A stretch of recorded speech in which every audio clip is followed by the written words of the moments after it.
Assalamualaikum warahmatullahi wabarakatuh.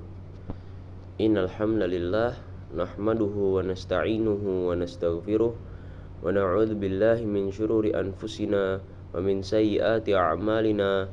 May yahdihillahu fala mudhillalah wa may yudlil fala hadiyalah.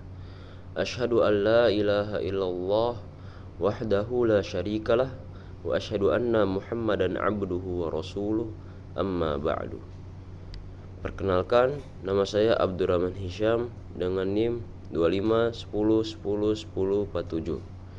Pada kesempatan ini, saya akan memaparkan materi mengenai sejarah peradaban Islam, khususnya tentang masuknya Islam ke Indonesia dan perkembangan kerajaan-kerajaan Islam di Nusantara. Indonesia merupakan negara dengan populasi muslim terbesar di dunia, dengan jumlah umat Islam yang diperkirakan mencapai 229 juta jiwa, atau hampir 90% dari total penduduk Indonesia. Proses masuknya Islam ke Indonesia berbeda dengan wilayah-wilayah lain di dunia. Jika di banyak daerah, Islam disebarluaskan melalui penaklukan militer bangsa Arab dan Turki, maka di Indonesia, Islam masuk melalui jalur perdagangan dan dakwah para sufi. Islam masuk dengan cara damai, terbuka, dan tanpa pemaksaan, sehingga ajaran Islam dapat diterima dengan mudah oleh masyarakat Nusantara. Sejak abad ke-5 sebelum Masehi, Kepulauan Melayu sudah menjadi jalur persinggahan para pedagang dari berbagai wilayah seperti Arab, India, Bengal, Cina, Gujarat, Iran, Yaman, dan Arabia Selatan. Para pedagang muslim yang singgah di pesisir inilah yang secara perlahan menyebarkan ajaran Islam kepada masyarakat setempat.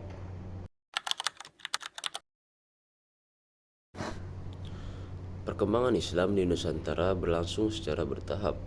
Diawali dengan singgahnya pedagang-pedagang muslim di pelabuhan-pelabuhan Nusantara, kemudian terbentuknya komunitas-komunitas Islam, dan akhirnya ditandai dengan berdirinya kerajaan-kerajaan Islam. Kerajaan Islam pertama di Indonesia adalah Kerajaan Samudra Pasai yang terletak di pesisir timur Laut Aceh. Kerajaan ini diperkirakan berdiri pada awal hingga pertengahan abad ke-13 Masehi. Marco Polo yang singgah di Pasai pada tahun 1292 Masehi telah menyaksikan keberadaan komunitas muslim yang cukup besar di sana. Samudra Pasai merupakan pusat perdagangan yang sangat strategis, menghubungkan jalur perdagangan antara kepulauan Indonesia, India, Cina, dan Arab.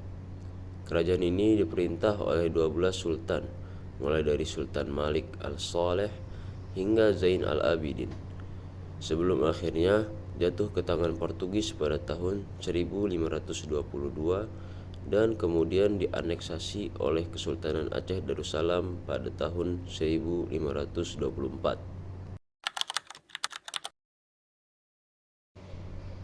Di tanah Jawa, Islam mulai berkembang bersamaan dengan melemahnya kekuasaan kerajaan Majapahit pada abad ke-15. Dari kondisi tersebut, lahirlah kerajaan Islam pertama di Jawa, yaitu Kesultanan Demak, yang dipimpin oleh Raden Patah. Penyebaran Islam di Jawa tidak dapat dilepaskan dari peran Wali Songo. Ia menjadi salah satu penyebar utama yang menyebarkan Islam di 3 wilayah utama Pulau Jawa, yakni Surabaya, Gresik, Lamongan di Jawa Timur, Demak, Kudus, Muria di Jawa Tengah, dan Cirebon di Jawa Barat.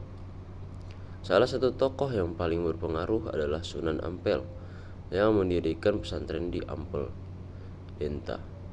Beliau memperkenalkan konsep Maulimo, yaitu seruan untuk tidak berjudi, tidak meminum minuman keras, tidak mencuri, tidak menggunakan narkotika, dan tidak berzina. Di era Wali Songo, inilah dominasi budaya Hindu dan Buddha di Nusantara mulai digantikan oleh kebudayaan Islam. Demikian pemaparan mengenai sejarah masuknya Islam dan perkembangan kerajaan-kerajaan Islam di Indonesia. Islam masuk ke Nusantara bukan melalui jalan kekerasan, melainkan melalui perdagangan dan dakwah yang penuh kebijaksanaan, yang menjadikan wujud Islam sebagai rahmatan lil alamin. Wabillahi taufiq wal hidayah. Wassalamualaikum warahmatullahi wabarakatuh.